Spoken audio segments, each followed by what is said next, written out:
Hello learners, welcome to week 3 of the course Introduction to Abstract Algebra. So week 3 we are looking at algebra of numbers. In this particular tutorial we are looking at section 1 of unit 3, that is natural numbers. So in this unit 3 we shall learn basic concepts of numbers and relations between the various number systems as well as the application of number in abstract algebra.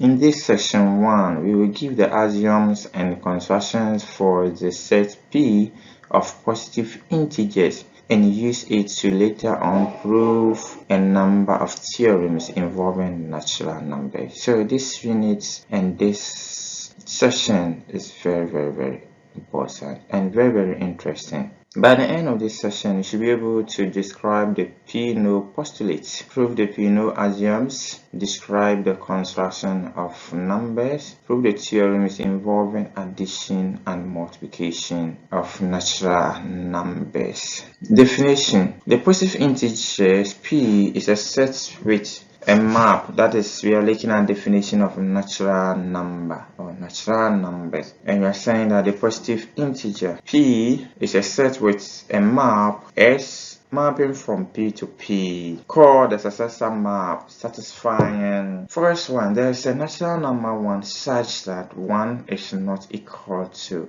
the successor of n, for any n being a member of positive integer P, so 1 is not a successor for n. If successor of m equals to the successor of n, then we say that m equals to n. Good. If S is the subset of P such that 1 is a member of S, that is a subset of P. If n is a member of S, then successor of n is also a member of S. In that instant, we say that S equals to P. Remember, P is the set of positive integers or positive integers, and then S is also a subset of P. So this means that in some sense, the P-no postulates uniquely determine the set of positive integers. Good. Theorem: if n is a member of P, then what do we say? We say that n is not equal to its successor. If n is a member of P, then we say that n is not equal to its successor. Okay, so remember, P is the positive integers, and if n is 1, or let's say n is 2, is not equal to its successor. So let's look at the proof. So let's be the set of all elements of P, positive integers, which are not equal to their successors. That is, n is a member of P. N is a member of P such that n is not equal to its successor. We've already mentioned that. If you can show that the S, which is a set of P, and they are not equal to its successor, equals to P, then the theorem is true. So first we show that 1 is a member of S. This is true because by hypothesis 1, or by hypothesis 1 is not a successor of any element, which we have already established in the previous section, a previous page. Now suppose that n is a member of S, then n is not equal to its successor, and we agree that. So if n is equals to that successor, if successor of n equals to the successor of n, that is, then it will follow that n is equals to the successor of n. Since both n and S of n, that's n and successor of n, have the same successor, however, by assumption, n is not equal to its successor, thus the successor of n is not actually equal to the successor of n. Then this follows that successor of n is a member of S. And what is S? Set of P not equal to its successor. From this, we therefore conclude that the successor, or the S, equals to n. S equals to n. So this proof above illustrates a common technique in the theory of arithmetic on P. We use what we call inductive property of natural numbers to show the property we wish to establish, and that is the proof. That is the proof. Good. Let's look at an example. Given that p equals 1 to 12, find s of 3, s of 7, and then s of 10, the successor of all these. And what are the successors? Let's look at the solution. So successor of 3, we can see automatically is 4, because 1 from 3, what follows is 4. Successor of 7 is automatically 8. So we can see 7 is not equal to 8. So successor of n is not equal to its successor, and that is true. And the successor of 10 is 11. The successor of 10 is 11, and that is actually true. Okay, so that is a proof, that is solution for this. Let's look at this theorem. Let n be a member of P, and suppose that n is not equals to the successor of m. Where from m? M is any member of, or any m being a member of P, then we say that n equals to 1. N is equals to 1. So in other words, the only element of P which is not a successor is 1, and that is true. Don't forget about P being the set of positive integers. So 1 is the only element of P which is not a successor. So that is 1. So let's look at the proof. Let S be the set of all elements and n be a member of P such that either n equals to 1 or n equals to the successor of m, and that is true. For some m be a member of P sets of positive integers. So let's notice that 1 is a member of S by assumption, what we have already assumed. So let us suppose that n is a member of S, then successor of n is also a member of S. Because 1n is a member of S, its successor is also be a member of X. Since we have successor of n equals successor of m, here what do you see? Successor of n equals to successor of n, where m equals n. Once this is established, it implies that m equals n, which we agree to that from the previous page. This follows that x equals to p. So once x equals p, it therefore follows that n is a member of p, then n is a member of x. So that if n is not equals to 1, then n equals to successor of m for every m in p. Therefore, if n is not equal to successor of m, for all m in P, we must have n equals to 1. And that is the proof, and that is the proof, and that is actually true. Okay, let's look at recursive or recursion. A function f is defined on P is said to be defined recursively if f is defined as follows. First, f of 1 is given, and then secondly, the value of f of successor of n is given by some rule that depends only on the value of f of n. So the rules for addition and multiplication of positive numbers are given by recursive definition. And also the principle of mathematical induction, which we will be discussed in the next section, shows that a recursive definition gives a well-defined function, provided that the rule for the successor of n can always be evaluated. Good.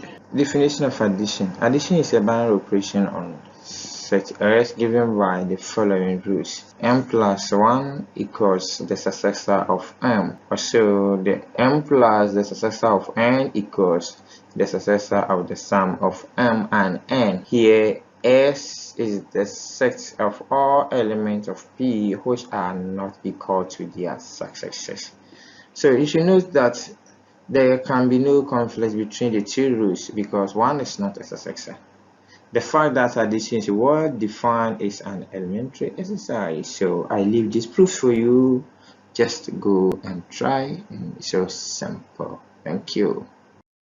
So let's see example. Show that 23 plus 37 equal to 60. Solution. From addition rule 2, which we discussed in the earlier page, m plus the successor of n equals successor of m plus n, and we can use this condition to show that 23 plus 37 equals 60.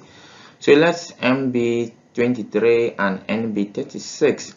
Then we can find the successor of n, and it means that the successor of n is 36 plus 1, which is 37. So n plus the successor of n is same as the successor of n plus n, and that is 23 plus 37 equals to successor of 23 plus 36, and we get successor of 59, which is equals to 60. This proof is so simple to do. Theorem: associativity of addition. Associativity of addition. So the first difficulty one has to overcome in this proof is that there are three variables. So you can see that for all positive integers a, b, and c, a plus b plus c is equals to a plus bracket open b plus c, and that's associative. So our associativity, and that is how the difficulty aspects come.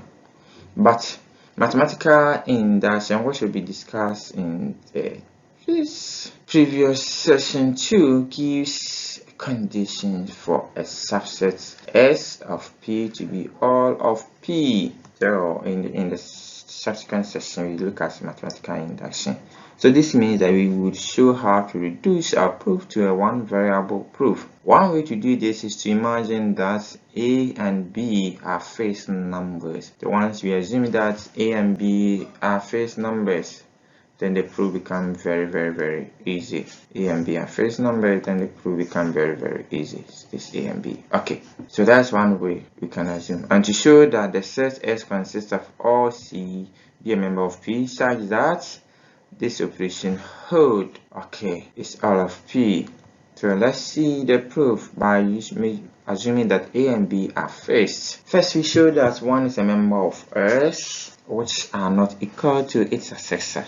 To see this, note that A plus B plus 1 is actually equals to the successor of A plus B. That is A plus, if we let A plus B be M, because M plus 1 equals to the successor of M, which we established that. So here we force A and B to be a constant by the first rule of addition. Now secondly, the second rule of addition was that A plus B plus 1 equals A plus successor of B, and that is same as the successor of A plus B, and that was the second rule of addition we also saw. Then it follows that A plus B plus 1, which is the same as the successor of A plus B, it is the same as A plus then B plus 1, and this shows that 1 is a member of S. Next, let's suppose that C is a member of S, so that A plus B plus C equals A plus B plus C. That is the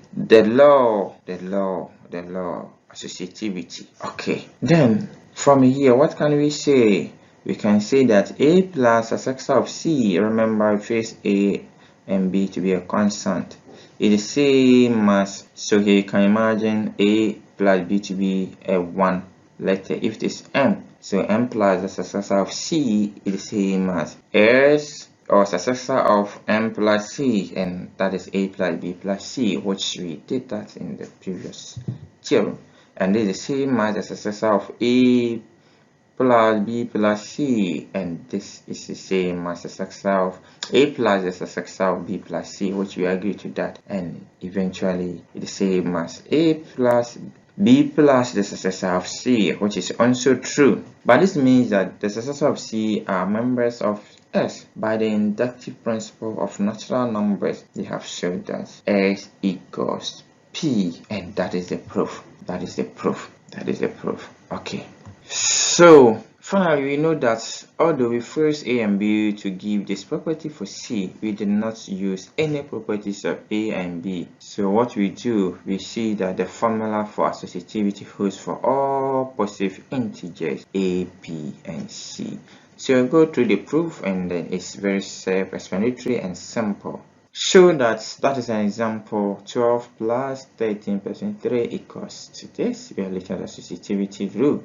So here you can see that associative, we deal with the bracket first. I get 36, get 48, and then also bracket first, 25 plus 20 get 48, and therefore it is true. That's so simple, just elementary, basic. Let's see this proof, commutativity of addition. For all positive integers, M and M being a member of Mn belonging to P m plus n equals n plus m. Now this proof is very simple, but to prove this one, you use a lemma, and that lemma says that for all positive integers m plus 1 is the same as 1 plus m, and I think you agree to me. M plus 1 equals 1 plus m. Once you prove this lemma, you'll be able to prove a theorem. So simple theorem, commutativity. So I leave this theorem for you because it's very simple and it's also in your course material. We also look at commutativity of addition. Okay, that's the same thing. So, definition of multiplication. Multiplication is a binary operation on set arrays given by the following rules. M dot 1 equals m. Any number times 1 is the same as the number itself. Also, m times or m dot it's the successor of n is the same as m dot n plus m. And this proof is very simple. So the dots is the same as multiplication times the dot is same as times. So you can prove this one. It's very simple.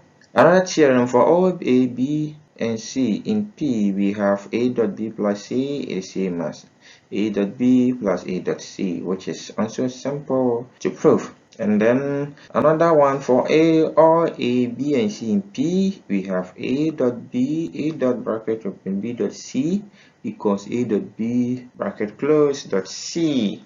This one is so simple to prove. For all positive integers, that's the theorem a and b, we have a dot b equals b dot a. We use numbers 3 times 5 equals 5 times 3, and you prove. So learn how to prove these theorems and then the definition. So simple in your course material. We actually want to shorten the video. The last theorem, definition of inequality. We say that a is less than b precisely when there is some c such that b is equals to a plus c. So let's look at the theorem for that. If a is less than c, or if a is less than b, right? If a is less than b, then a plus c is less than b plus c for any c being a member of P, and that is true.